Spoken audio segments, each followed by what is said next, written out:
interactors, you may turn on your videos and we can begin. Okay, so hello and good morning, my fellow interactors. Welcome to our third Interact Leadership Training Series for 2020-2021. First, I would like to share the house rules. Can we have the house rules, VMC? Okay. So first, have a name to your Zoom profile so we can address you. Please put your school name first, followed by your full name. Second, turn on your video so that we can see you. All participants will be on mute. Do use the Zoom chat function to participate and to send your questions. Think about your actions on camera. If you connect to more than one device, make sure you mute all devices except for one. And lastly, have fun with us. Okay. We would also like to inform that it is a requirement for all your interactors to complete all 5 sessions to receive the certificate. Okay, so I hope you guys are all excited for the session. Can we hear from you? Everyone say hello. You can unmute first. Hello. Hi, interactors. Hello. Good morning. Hello. Hi, Hi. hello. Hello. Hello. Hello.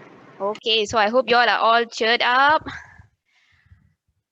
Okay, so next up, I would like to introduce our guest speaker for today, who is Shirley from Rotary Club of Subang, whom will be speaking on Unleash Your Creative Thinking when planning a project. Let me give a brief introduction on her.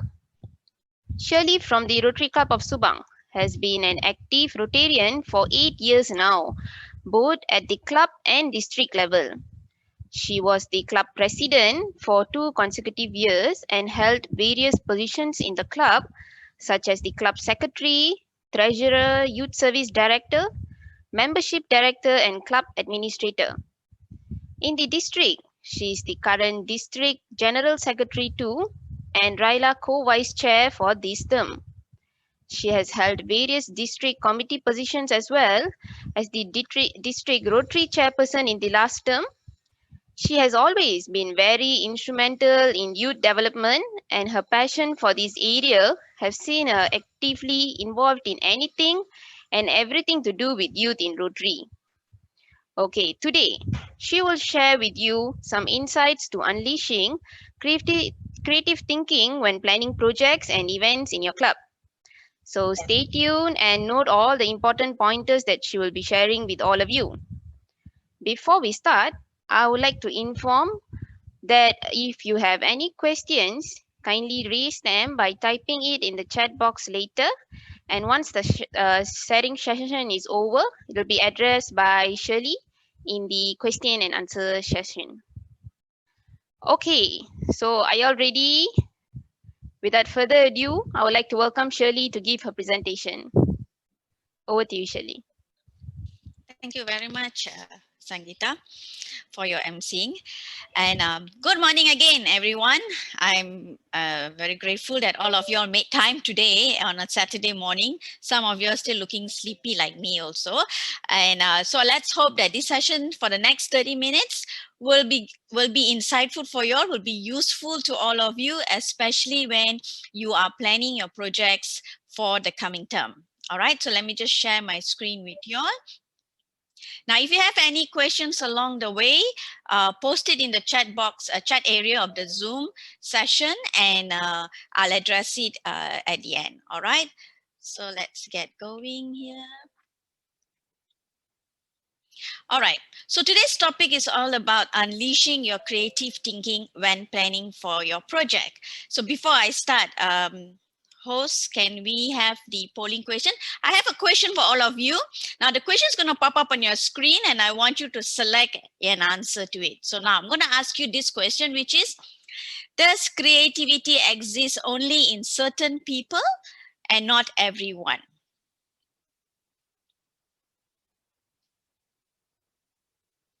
So let's give you about a minute or so. Let's hear the response from you all. Is this a true statement or is it false or you're not sure? Does creativity only exist in certain people and not everyone?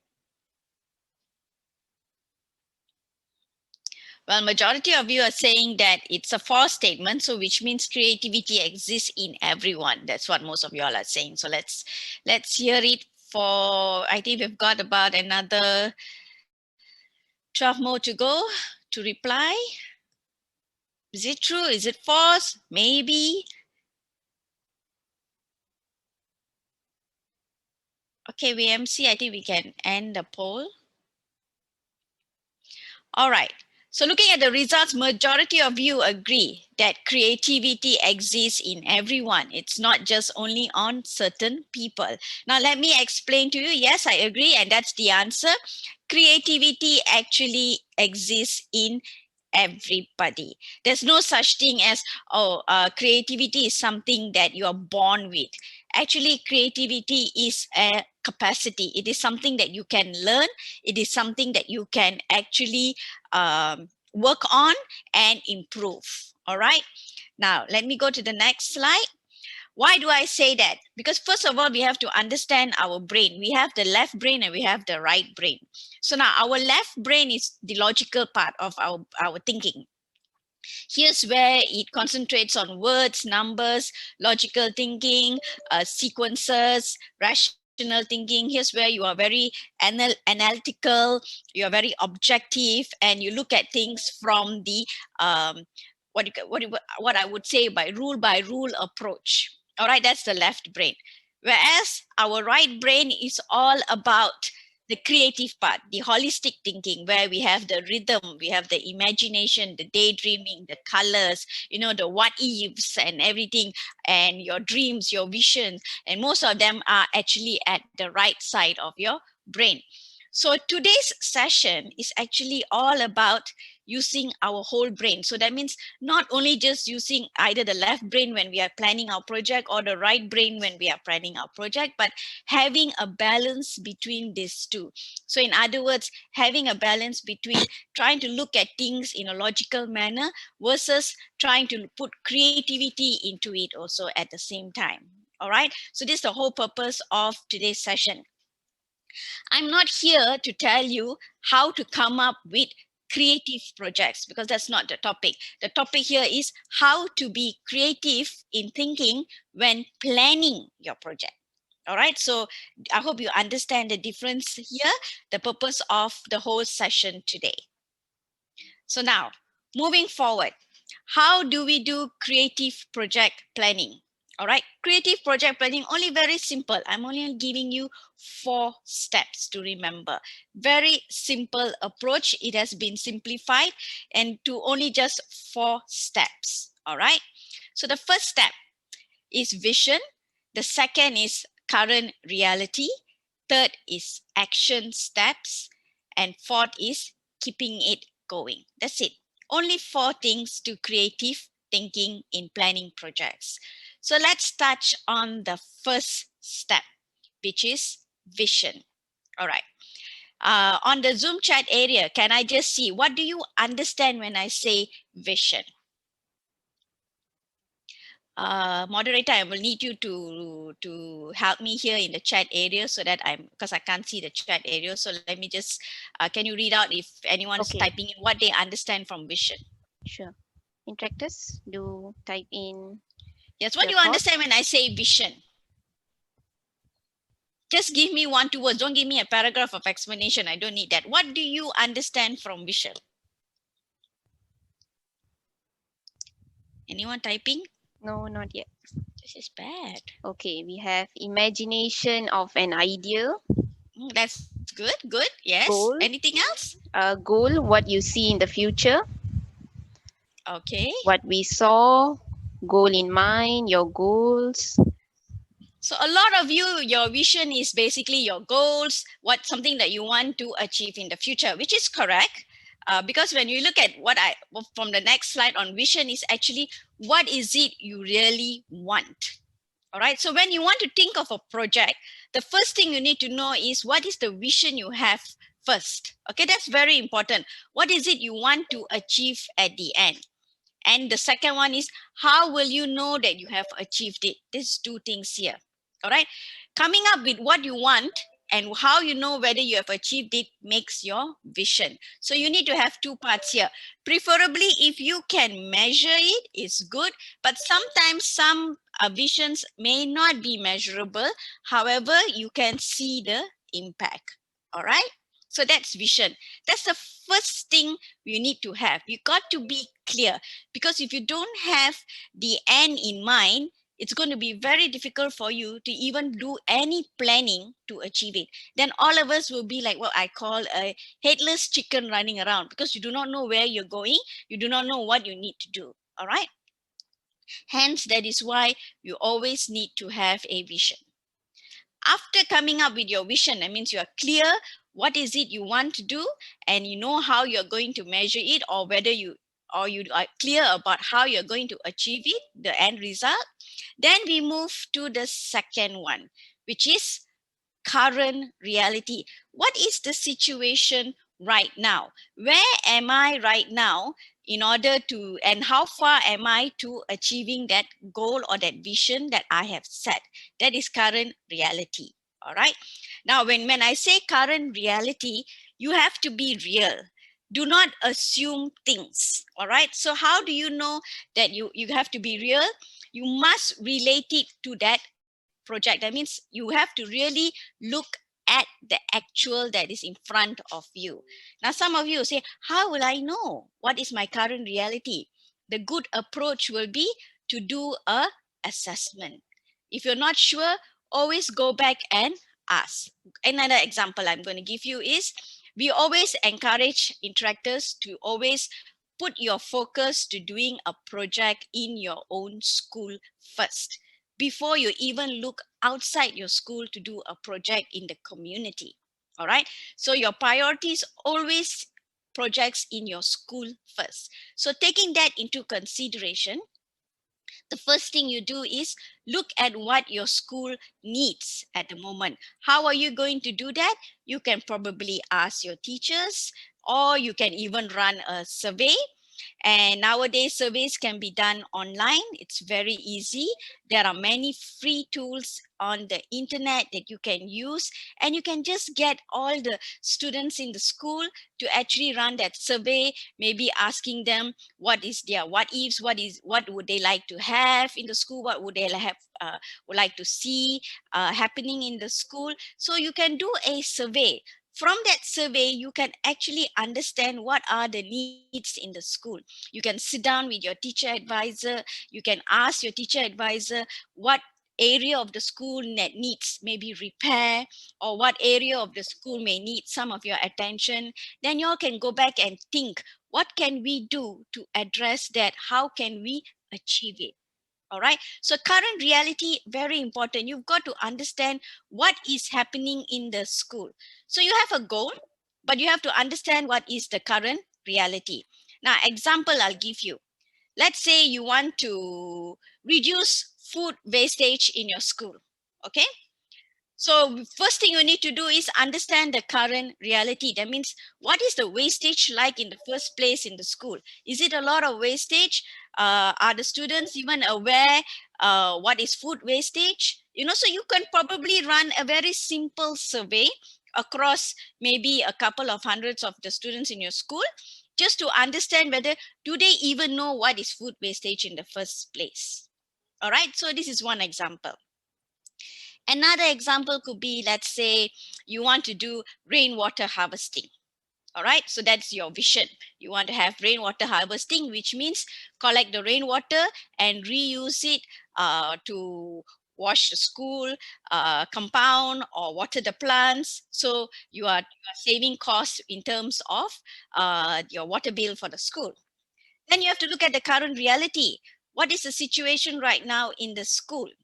All right, how much is actually spent on water bill for the month for the school? Where does majority of the water usage go to? So you have to understand that is current reality. What is the infrastructure in the school right now? Is it possible for us to actually do we have space in order to put water tanks to collect rainwater? Do we have such space? You know, things like that is what you have to assess first, decide whether where is your school right now in order to achieve what you want to have in mind. All right, so that is current reality. Now, after having vision, after assessing the current situation, the next thing we do, and that is the most important of your 4 steps, is of course, sorry, before I go to the third step, one more thing under the second one, which is when you do your current reality, because like I said earlier, don't make assumptions unless your assumptions is supported by some data or information. All right, don't make vague assumptions. That's what I'm trying to stress here. So the question that I'll put to you is, are you looking at the woods or are you looking at the trees when you do a current reality check? Now, I've given you 3 pictures here. All right, you can either look, it's actually a palm tree. All right, you can actually look at the palm seed itself, or you can look at the leaves and the branches, or you can look at the tree as an overall.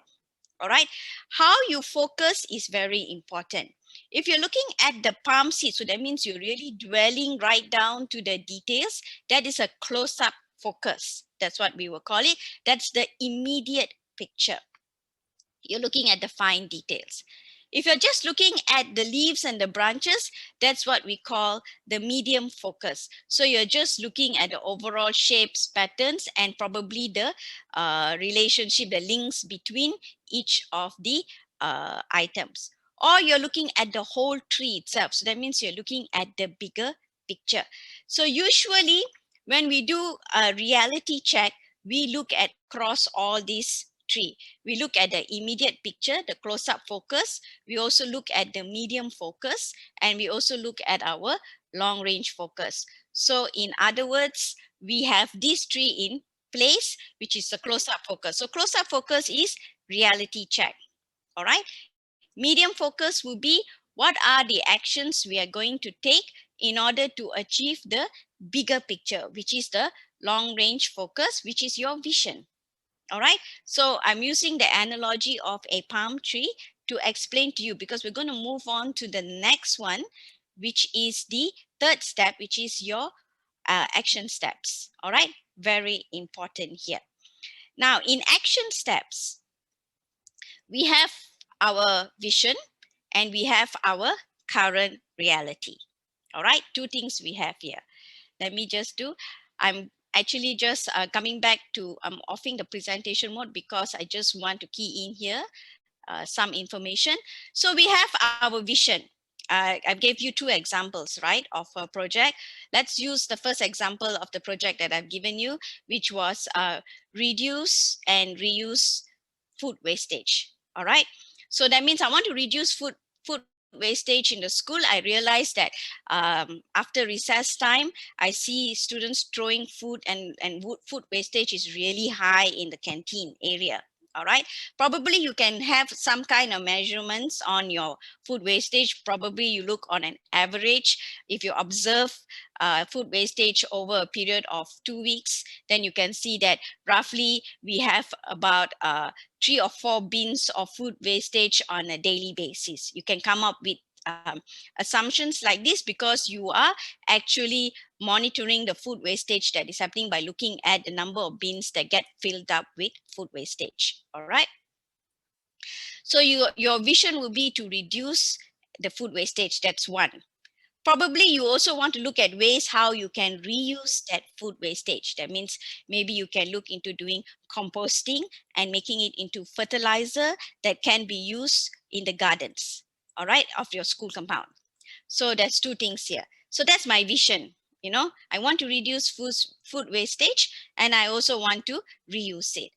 Then the current reality would be doing a survey and understanding what does our students in the school understand from food wastage? Do they even know what is food wastage? Current reality could be also what you studied.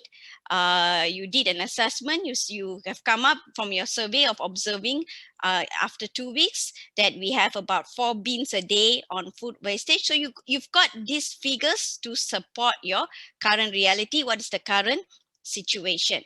So then once you know what's your current reality, and then once you know where you are and where you want to go to, then we come up with the third part of our whole session here, which is your action steps. Your action steps are, what are the steps you need to take to move from current reality to your vision? So from where you are to where you wish to be. That's what it is. All right. So your action steps must be very brief, accurate, and concise. So don't over plan. All right. See the higher picture first. Look at the tree. All right. Remember the tree? So look at the tree, have the bigger focus first. All right. So action steps always start with the with the tree first. Look at the bigger focus. So what would be the action steps that can happen where I am to where I want to be? Maybe the first thing I need to do would probably be get expert opinion. All right. Maybe I'm not sure how to do this. I don't know how to collect food waste.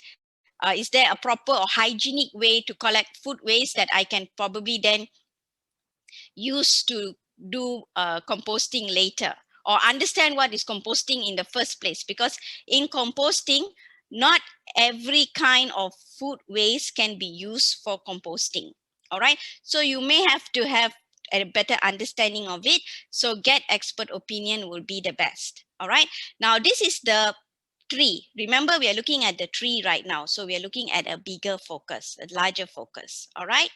So maybe the next action step could be then looking at how much I would need to spend in order to do this project. So, you know, after getting expert opinion, probably the same experts can even advise you on what would be needed for you to spend. So the costings and probably even the proposal. How are you going to go about doing this? All right. And then the third one could be probably I need to get the approval from the school. That's very important. You need to get approval based on your findings. You have to present that to your school, and your school has to approve this project. So approval may be one of it that you need to get. Then of course, funding is also another thing. Where are you going to get the money to do this project? And then after that, also the execution. Execution is running, that means executing the project taking place, how you're going to go about doing the execution. And of course, finally, the last one would be the verification. Did you achieve your goal or your vision? Did you achieve it? How are you going to verify? It's of course based on the results that you see after the project.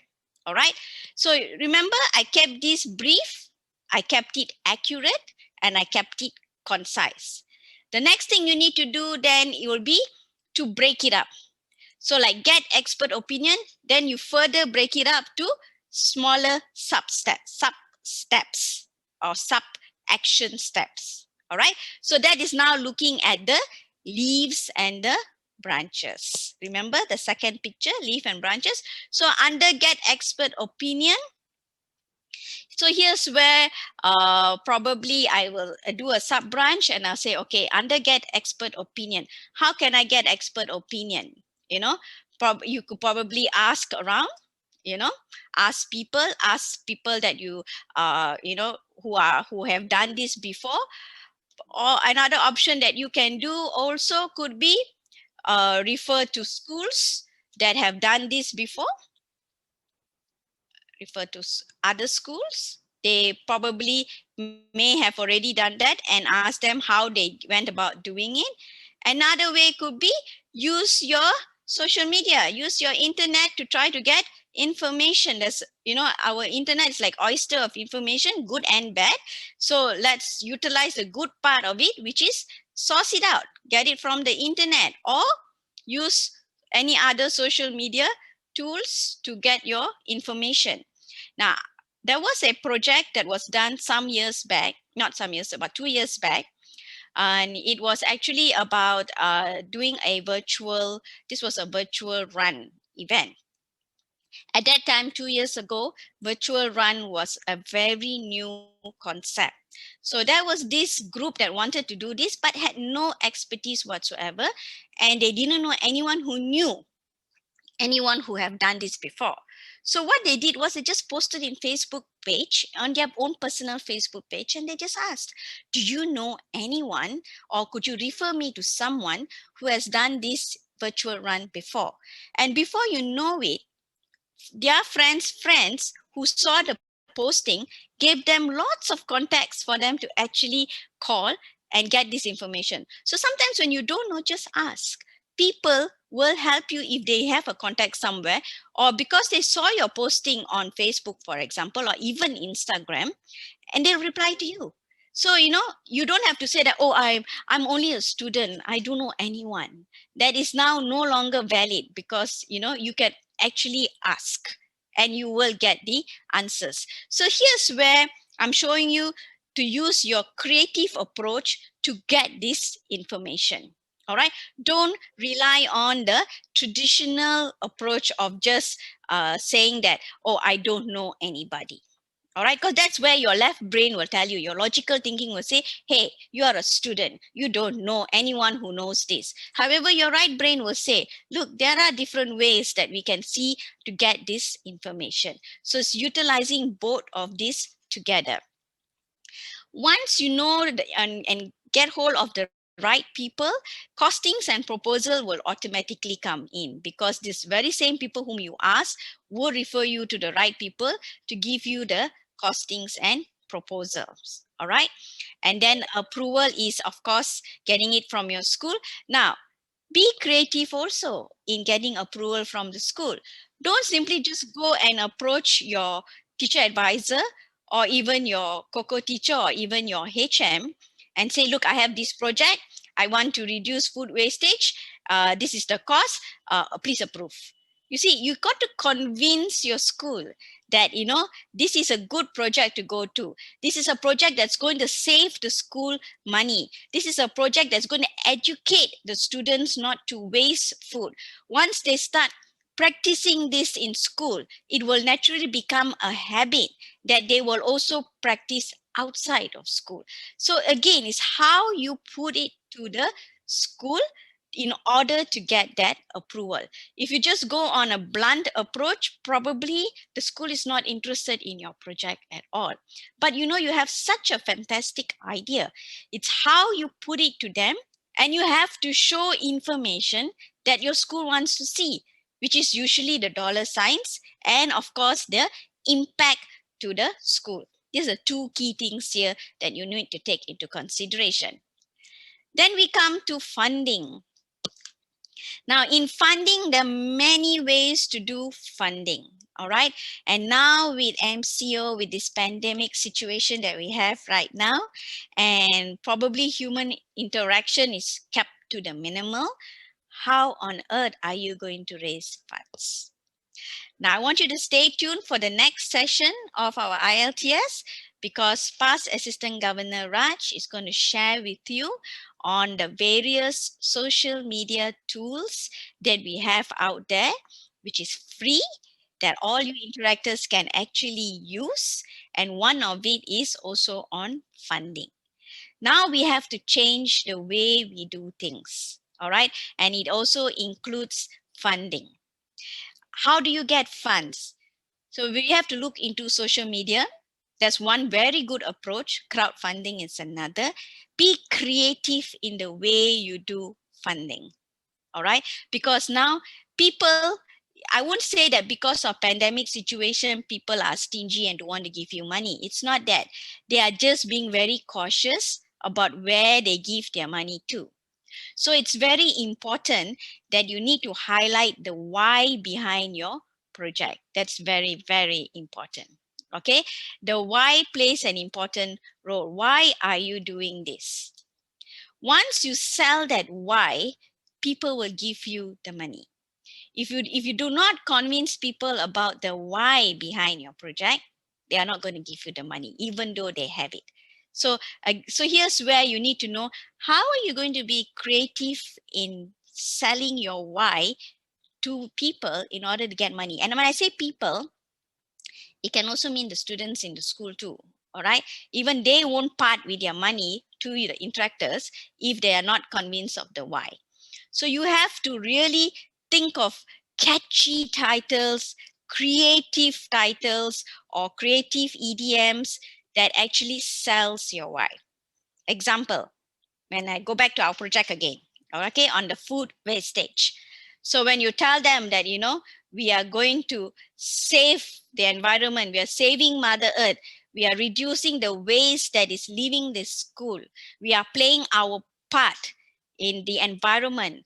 Now, these are things that are going to trigger interest in people like, okay, you're doing a good thing. Then they want to know the next thing is how you're going to go about doing it.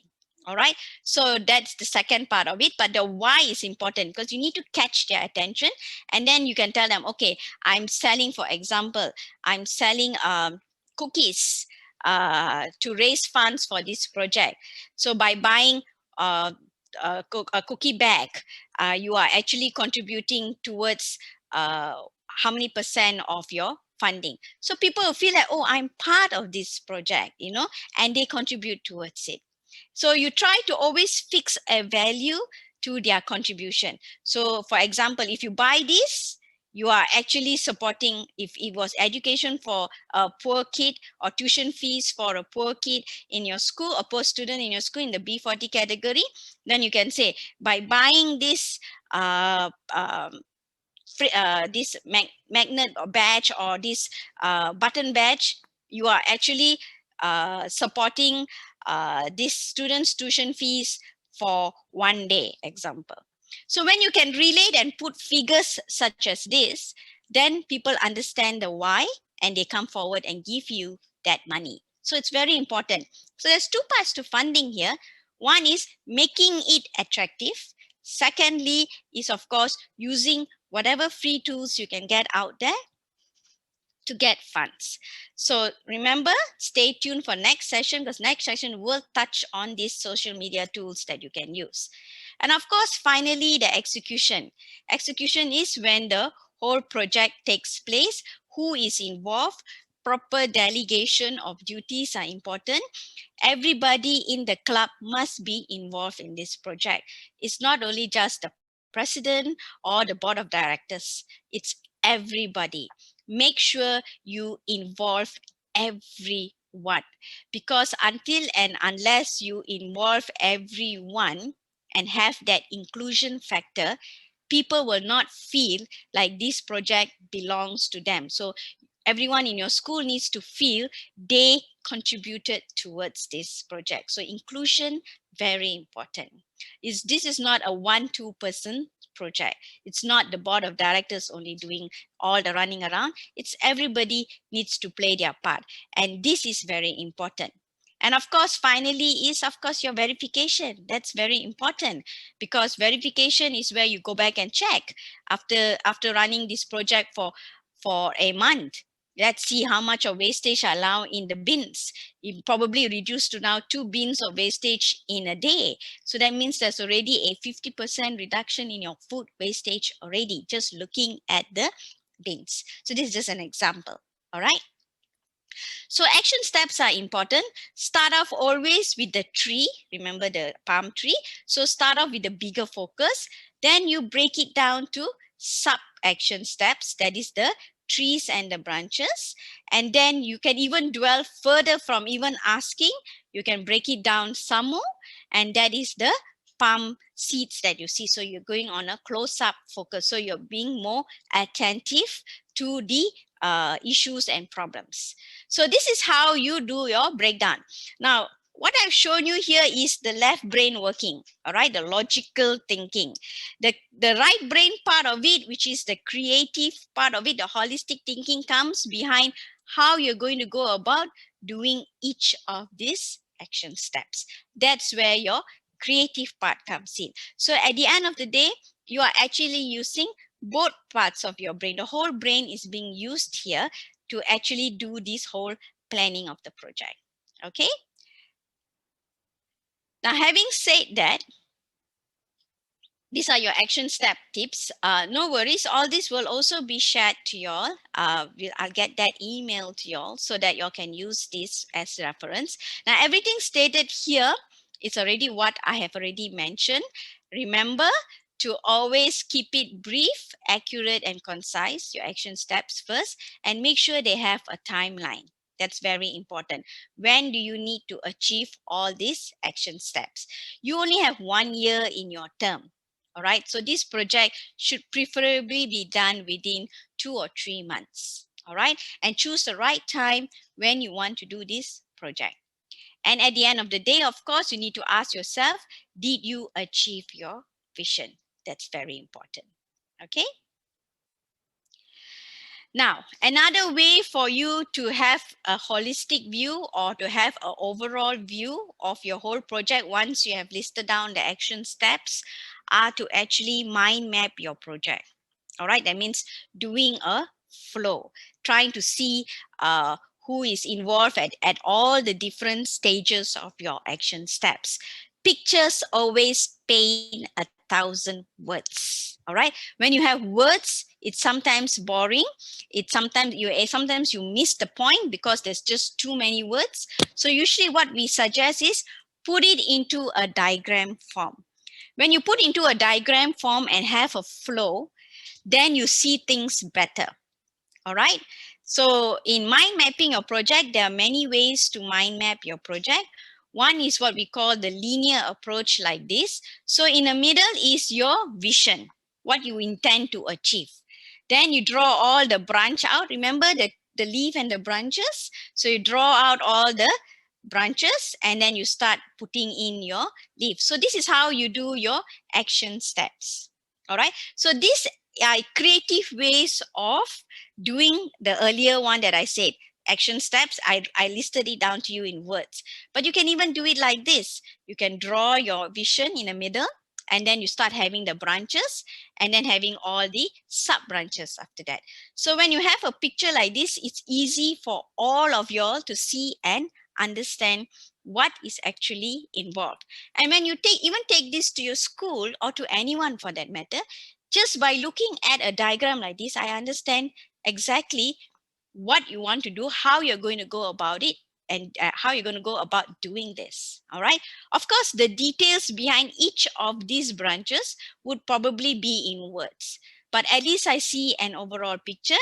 Everybody is on the same page and everybody understands what they need to do. So we're not going to have headless chickens running around anymore. Everybody has an end in mind. And then under mind mapping tips, like I said, there are also free tools on the internet that you can use. So you can either draw it out or you can even use tools that are on the internet. They are free. All right. Some of them are free, which you can use. And it's putting an image. So everybody has this one image in their head, like I said, that makes you more focused. All right. And of course, like I said, you have the trees and the branches and the sub branches that go. And of course, lots of color, because it's colorful, it will stick in your head. When it's just words, you won't remember. After 2 weeks, if I ask you, probably you wouldn't even know what was action step number 3. However, when you have seen a diagram, that whole diagram is in your head. You will remember it and it's easy for you too. So it helps you in your memory.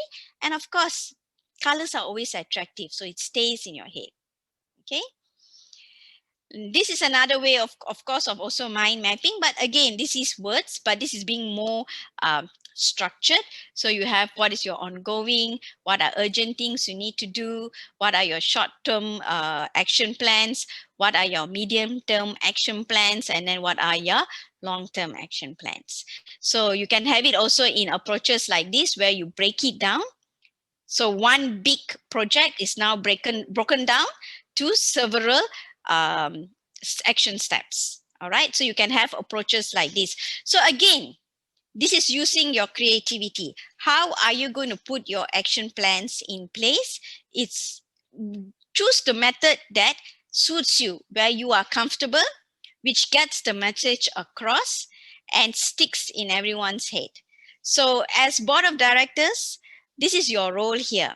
You need to convey this message out to the rest. How do you do it? You choose a creative approach. You all are all students. Don't have to use too many words. You know, diagrams are always the best. And of course, your fourth step is keeping it going. Keeping it going means staying focused until you reach your goal. All right. Let me tell you why keeping it going is the fourth step. It's because along the way, there's going to be a lot of distractions coming in. Probably exams are one of your distractions. What else can happen? Other events in the school could be distractions to your project. What else could be distractions? Probably something happening in your personal lives could also be distractions. All right. Other things, maybe you're very actively involved in other co-curriculum activities. They can be distractions to your project. So how do you get it going? All right. Keeping it going is always to come up with a quadrant. All right. And in this quadrant, it actually has just 4 boxes.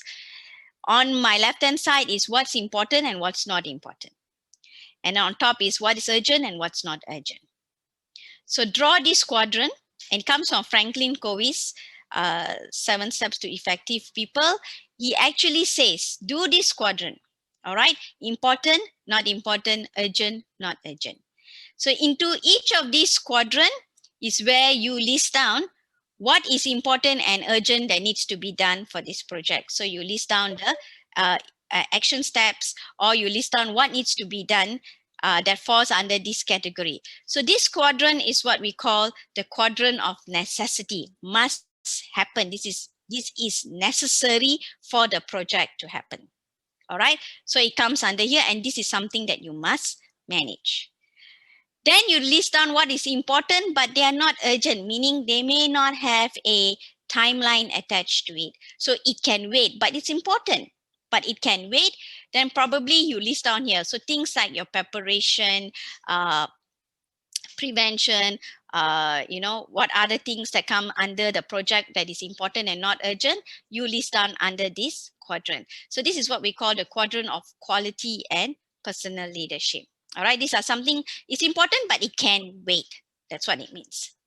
The third box is not important, but it's urgent. So not important, but there is a timeline to it. Sometimes these are things that you need to do. They are not important. They are urgent because it needs to be attended to, but it's not important at the moment. You put them here. All right. Could be, replying some of the emails, or you may have sent out for funding requests, and maybe there's some reply asking for more information. So you need to decide, is it important or not important? If it is not important, because probably they say, look, you only probably get the funding in March next year, so it can wait. So it's not really important, but it's urgent for you to reply because you don't want to keep it for too long. All right, unattended. So these are things to put in here. This is what we call the quadrant of deception. And then finally, we have the last quadrant, which is not important, not urgent. So these are all your distractions. Going to the movies, playing football, things that may be clashing with your project. Okay, I'm not saying playing football is a waste. I'm just saying that what if you have to do that activity at the point when something important of the project also is running at the same time? So where do you put your priority? All right, the priority, of course, goes to the project because it needs to be done at that time. Okay, so if it is something that is important and urgent that needs to be attended to, then you cannot be attending any of the items that fall under your not important, not urgent. So that's what we call the quadrant of waste. Now, when you have a structured approach like this, and trust me, this quadrant, you can even use it in anything, not only just in your project, even in whatever you do, even at home, when you want to plan your time, you can even do this quadrant. So, housework that you need to do, homework that you need to do, tuition that you need to go to, revision that you need to do, time spending for studies that you need to do. When you put it all into this quadrant, it makes it very clear to you how to plan your time. So then you will never end up saying, I do not have time, because actually all of us have time when we make time. So how do you make time? Is having a very structured approach and understanding what is priority and what is not priority, where I need to focus my energy and where I should not focus our energy. Along the way, when you're doing a project, you will get distracted with other things. You have to make sure that you always come back to your focus, come back to what you need to do. Example that I can give you. All right. Let's go to food wastage. So your objective is reduce wastage and reuse it to make it into fertilizer. Now, along the way, probably someone will come and tell you, oh, since you're into this reduce and reuse, why don't you look at doing another recycling project, for the school? So it's something like an add-on to your project. So here's where deviation takes place. You haven't even finished this project and you're already deviating your focus to do some other aspect of the project that's not in the scope at all. So this is where I call distraction. And so before you can even finish one, you're already thinking of another and you're already putting all your attention on the other. So that's not what you're supposed to do. Finish the project that you have started, see the results, and then after that, if you want to expand it to look at other areas, you do so. But don't try to do too many things at the same time. Here's where you just lose all your focus. And at the end of the day, you don't achieve what you intended to achieve in the first place. Okay, so with that, let me just stop share because that's about it on my session. Can I have any of your questions if there is any? Is there any?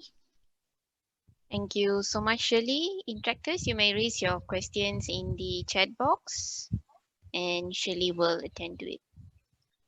We So don't while have I'm waiting for anything anyone yet. to ask me questions, let me ask you a question. All right. Most of us, I think this year will be a very memorable year because half the time we were in the house and we were all studying from home, correct? And everything was online. And I'm sure your interact clubs, none of you could do any projects, correct? Yes, no? Can I see a yes? Can I see a no? Did any one of you do projects during the time when you were studying from home? Your clubs. I'm talking about your club in particular. All right. Any report? Everyone's silent. You can put in the chat box. Did you or did you not do a project when you were at home? No. Most of the answer will be no. What else? No. Most of you are probably not, right? Because you just resigned to the idea that I'm at home. I am not seeing anybody in the school. How can we have projects done when we're all at home, right? But do you know that you can actually do projects from where you are? A very good example I would give. This was done by a Rotary Club. Okay, this was done by a Rotary Club because it was World Polio Day was actually on October 24th. All right. So we wanted to create polio awareness. Usually what we do is we'll go out to the public, we do an activity and we promote about polio awareness to the public. But this time we can't even go out at all. We're all stuck in the house. So how on earth are we going to promote polio? So what we did was we came up with selling what we call Swiss rolls. And this Swiss roll had the word "end polio" on it, and it was packaged inside the box, and outside of the box we actually had a sticker printed that talked about what is polio and what is the situation of polio in our world today. And we sold this as a fundraising, so money earned from it went towards our Polio Plus Fund for the Rotary Foundation to help them in eradicating polio worldwide. How did we sell it? Everything was just online. We came up with an attractive EDM. We all said that this one polio cake that you buy will support what cause, and we listed it out, but in short form, in few words, pointers format. We did a very attractive EDM.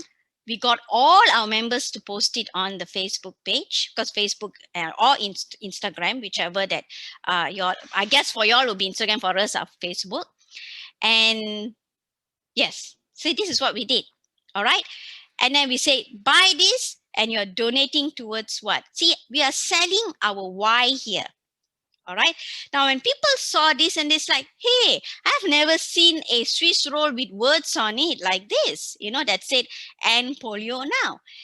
And because we sold it for 20 ringgit in a very affordable price, we started getting orders. Orders were just coming in online. Now, we didn't see any of these people at all. There's no human interaction or physical interaction with any one of these. But people saw our advertising, orders start coming in, and we did delivery online. We just engaged the delivery people and we arranged delivery to be done to all these places, and then we of course we had a promo like if you buy 10, delivery is free for y'all to one location. So this is again to encourage people to buy bigger volumes so that they can then we can then send it to them. We entice them with the fact that delivery is free when you buy 10 or more, something like that. All right. So we did a project. Who said we couldn't do a project? And we did it all from the comfort of our home. We did not even need to go out and do anything. So here is where you got to use your creativity. Think of things that you can do from home. That's very important. Another project. All intra clubs need to do two things, right? One is we say you have to do either a club service project or a community service project. The other thing is what? Can I see the answer in the chat box? Every intra club must do these two things in your term. First one is you have to do either a club service project or a community service project. What is the other thing that you also have to do? If you were paying attention to Nicholas last week, I'm sure he would have mentioned this. Everybody is very quiet. Can I see an answer? What do you think is the second thing that you also need to do in your term? For interact citation, this is the minimum requirement of an interact citation. First one is a project. What is the other one? Yeah, finally I see one answer coming in. Yes, international understanding, IU. All right. All of you usually have IU Day, right? So you probably have some kind of event or activity that happens in the school. And some of you would have, depending on what is the topic or the country you choose, you will do the awareness and promotion on that. You usually pick a day and you do that event. Now, when you're all at home, how on earth are you going to do IU Day? Tell me. How on earth are you going to do IU Day? Do you know that now is actually the best time if you ever want to do IU Day?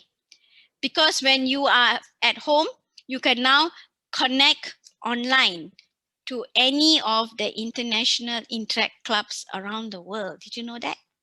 You can actually connect with interact. For example, let's say I want to do IU Day on Mexico. I want to talk about the Mexican arts and culture, example.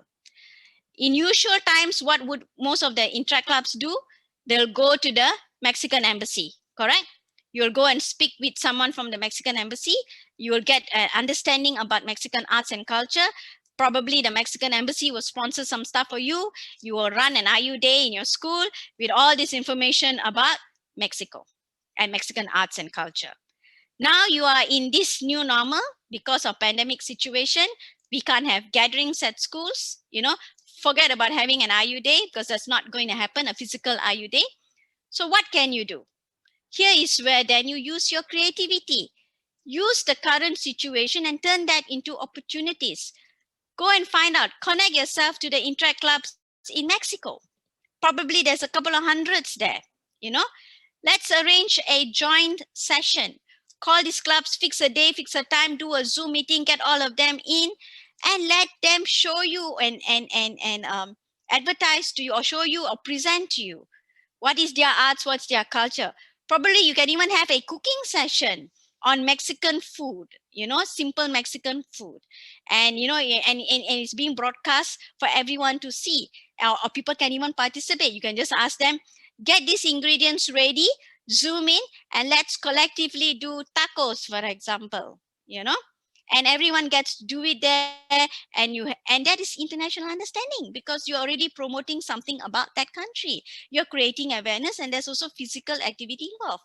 That gives you points towards IU Day. So this is using current situation, turn it around, make it into opportunities. So who said you can't do IU Day from the comforts of your home? you can. And the good thing is you can even connect with the actual people overseas who can actually come in and give you the experience, share the experience with you. You can even get good speakers maybe, or somebody from that country. They can come and give you a talk about their arts and culture.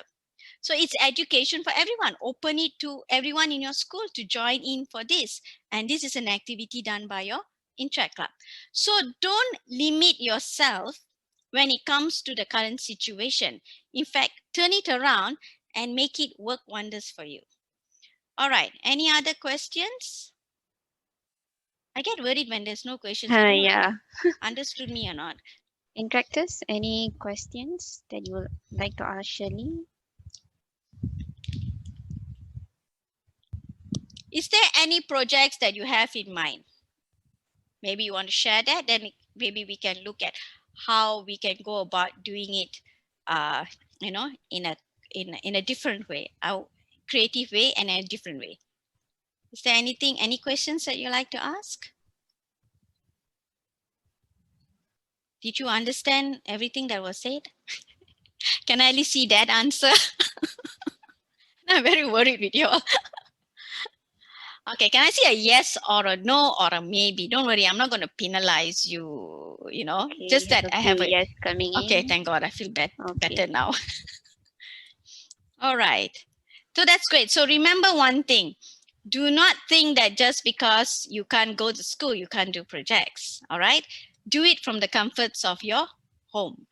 Stay tuned for the next session because Past Assistant Governor Raj will share with you. He's actually the District Public Image Chair at the moment, and he can share with you all the free tools, the social media tools that you can tap on. Okay, now Annabelle has asked me honestly, how can we do international understanding? There's so many ways to do international understanding. All right. International understanding is basically you're creating an awareness about something of another country. Now we have even opened up international understanding to even topics. Example could be a topic that's very close to home, which is bullying at schools. All right. So you can even do an international understanding on that. I know some schools have already done that. Bullying at schools. So you can get statistics. Statistics are all available on the internet. And then you can actually do, you can probably get PDRM officers to come in to be your guest speaker. They can zoom in, they can give you a talk, they can explain to you the kind of bullying that's happening in schools. This is the reality. All right. Probably you can even get yourself in contact with associations like mental health initiative, because mental health is also another issue that is prevailing in our country right now. Students, you all are no exception. All right. And the good thing is our district itself, we actually have an action group for just mental health initiative. And based on the survey done, and this is the survey done in March of 2020. So which means this is before MCO started. All right.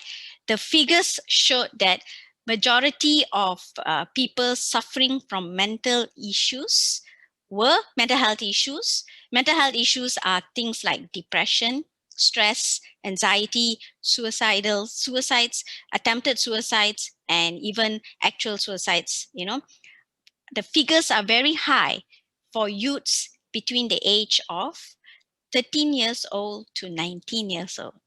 That's where all of you all are in that age group. So in actual fact, this is happening at your schools.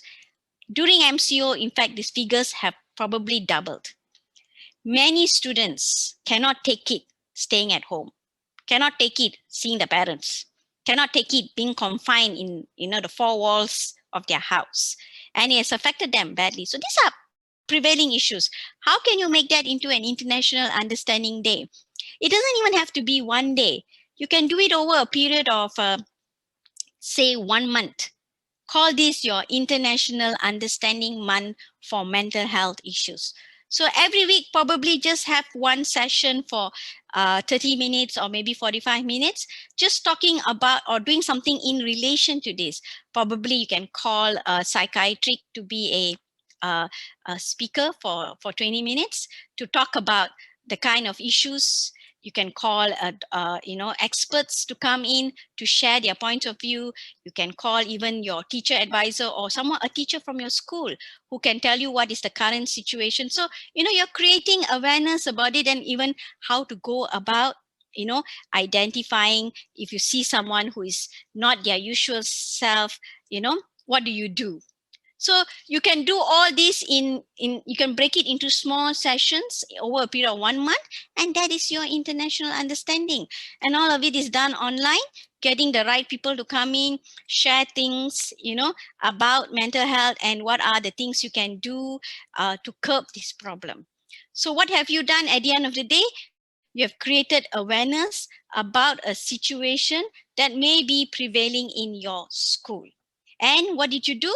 You involved everybody in your school because you opened this up to everybody. All right. Then the next thing you're going to ask, but Rotarian Shirley, where do we get the Zoom account? Here's where you can always approach your Rotary Club, because our district also have Zoom account that you can loan. So go to your Rotary Club, go to your sponsoring Rotary Club, ask them, how can we go about using this? So I'm not asking you to go and buy these Zoom accounts and all. You don't have to spend money because it's already there. You can actually just loan it. So, if you want to know what are the resources available, ask your sponsoring club. All right. If you want to know who are the right people should I call, for example, for mental health, we'll connect you to the action group for mental health initiative. They can give you the right people. There's so many out there who can actually share advice with you all, and which you can then use in your sessions. Okay, I hope I understand that, answered that question. The next one was, how do you deal with financial issues? All right.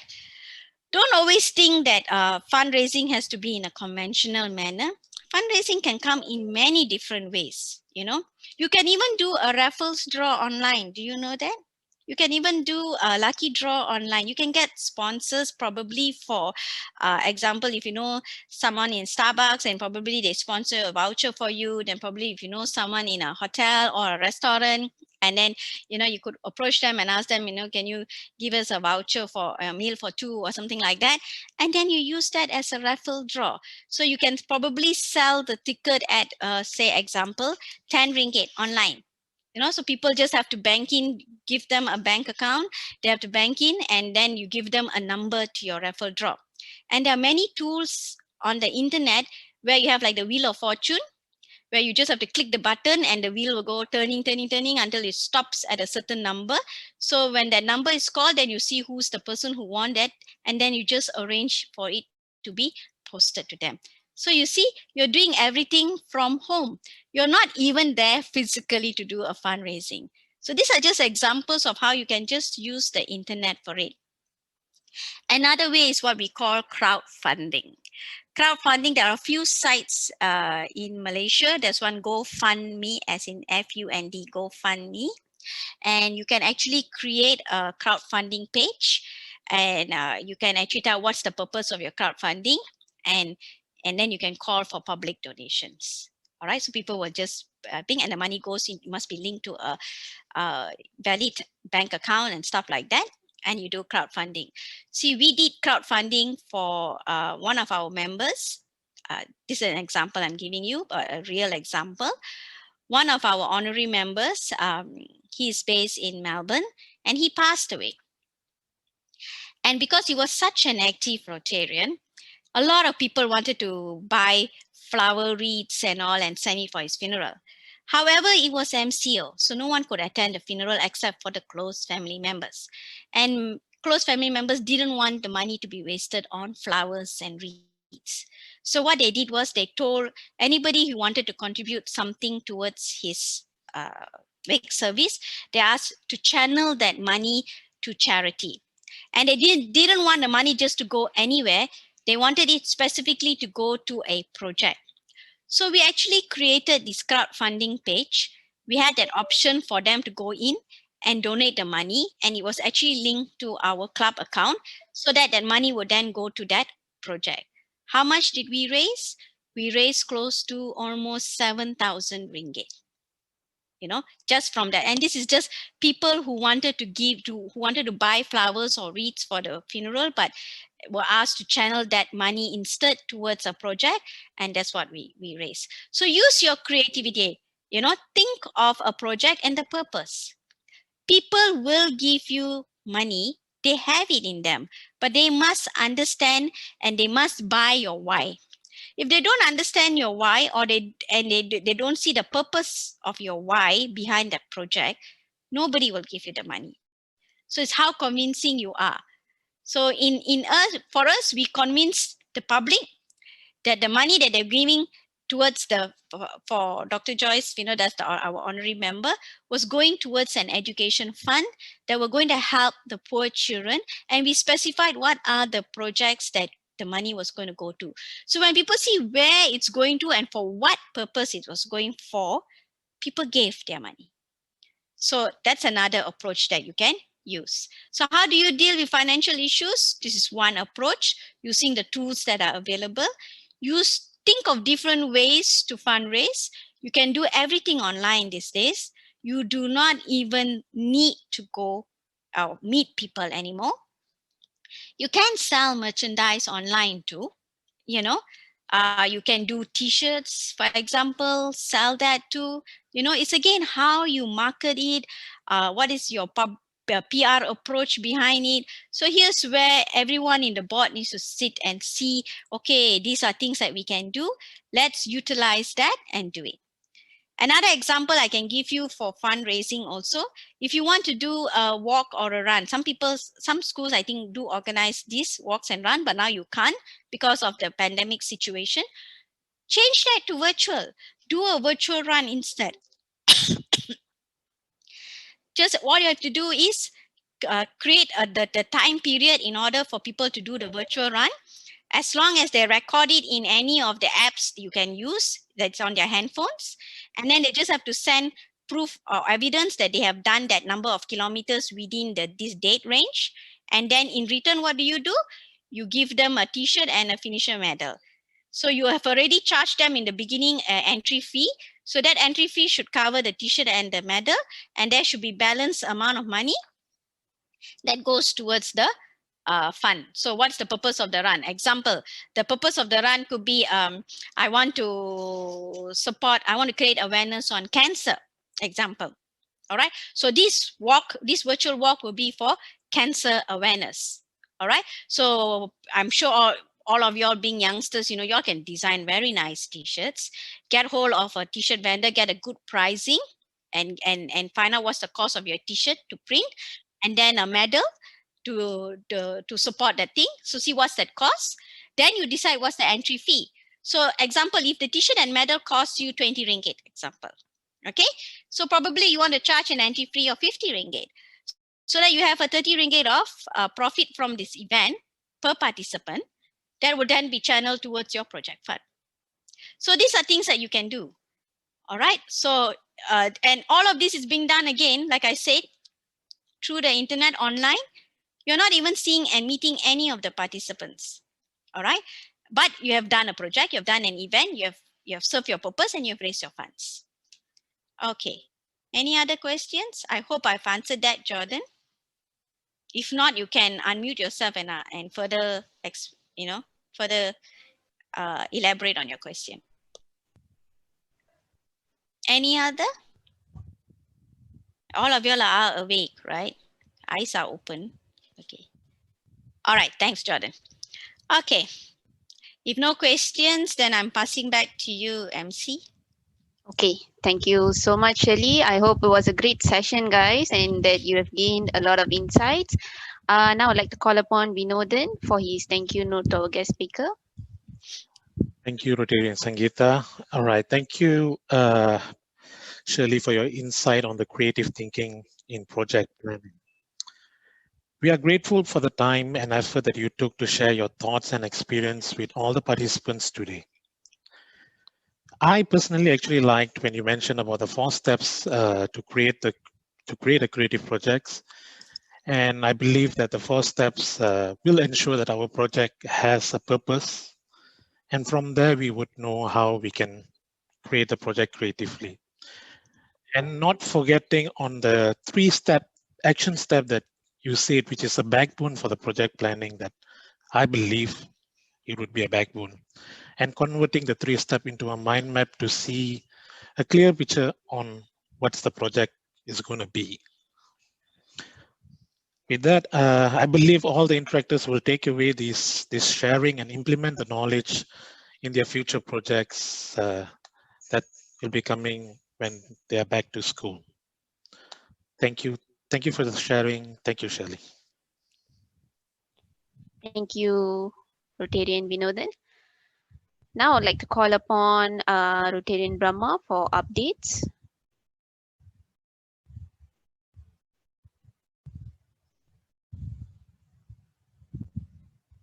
Brahma, you're on mute. Okay. Hi, Rotary. You need to share back your screen, Brahma. Okay.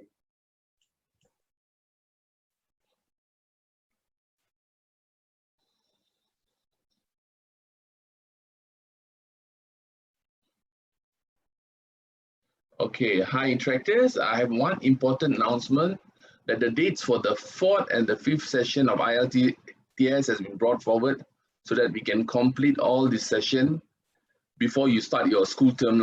So this will give you more time to discuss and brainstorm and plan your projects for your term with your incoming board. So the new date for ILTS, the 4th session, will which is titled How to Use Free Tools to Boost Your Public Image by Past President Governor Raj, will be on 9th January 2020, Saturday at 10 a.m. And the final session or the 5th session, which is Introduction to Rotary, will be on the 16th January 2021, all 2021, also at 10 a.m. We will be sending you the changes on the dates via email. If you have any question on the above matter, please email me. My email, I'll put it in the chat box. So that's all my announcement. Thank you, and back to you, MC. Okay, thank you, Rotarian Brahma. Now we have come to the end of our session. Can we all take a group picture? We would like to request our interactors to turn on your videos and smile.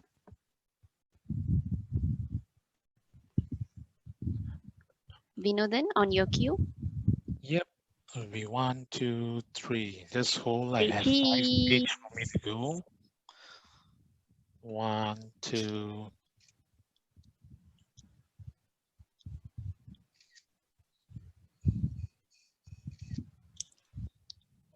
All right. Thank you. Okay, thank you so much, dear interactors. We shall see you again in our next session. I will now close the meeting for today and wish you all a happy holiday and Merry Christmas. Thank you so much. Bye-bye. Merry Christmas, everyone. Have a good holiday. I don't know, extended holiday, but yeah. Thank you all.